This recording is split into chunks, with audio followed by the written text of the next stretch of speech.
again, and welcome to the last episode of Taylor's Take on Science. Today we're going to be diving into the world of biology.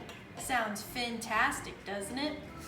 Well, you may not think that now, but I can guarantee that this activity will surely seal the deal.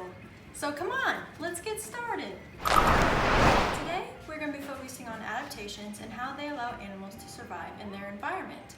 For the sake of time, we're only going to be focusing on seals that live in the cold Arctic waters. I know if it were me, I wouldn't want to live in the freezing cold, but seals have an adaptation known as blubber that helps keep them warm. For those of you that don't know, blubber is a thick insulating layer of fat beneath the skin that keeps the body warm within and the cold of the wind and water out. So for humans, our blubber during the cold months is our winter coat because it provides a layer between our skin and the cold frigid air. Imagine not having a coat during the winter months. You'd be so cold. That's what makes seals so lucky because their blubber is inside of them, so they have it at all times. So today, we're going to become seals and see what it's like to have blubber. To begin the activity, I'm going to start with a giant bowl of ice water. But before I do anything, I'm going to place my bare hands in the water to see how cold it really is. Brr, that's freezing. That's what it'd feel like if a seal didn't have any blubber. Now let's see what it'd feel like if we actually had blubber. To make our blubber, I'm going to put on a pair of plastic gloves, which I've already done. And then I'm going to cover one of my hands in Crisco. You gotta make sure to get a bunch of Crisco because this is what's gonna act as the blubber. Pack it on there and make a fist. Yum.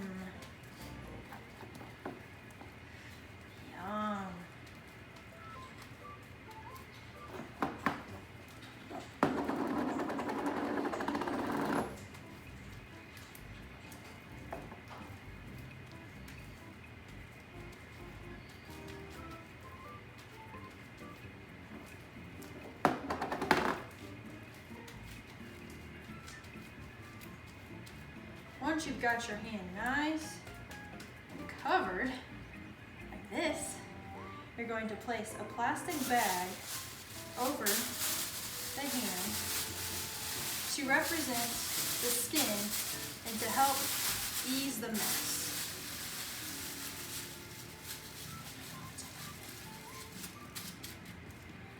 So once your hand is all suited up, you can place it back in the freezing cold water. Wow! I can't even feel the coldness anymore. Blubber's amazing! To make this activity more experimental, students could try different amounts of Crisco to see how much they truly need to stay warm in the Arctic cold. Students could also try different materials like cotton balls, newspapers, or paper towels and plastic bags to see which one is more insulating. This activity has many benefits and challenges. A benefit is students are able to see just how important adaptations are to animals. However, this activity can be very messy to do in a classroom. This activity ties into many NGSS standards, including 2LS41, which is make observations of plants and animals to compare the diversity of life in different habitats. So, after doing this activity, I would have the students try and find other animals that have blubber that are located in different habitats besides the Arctic.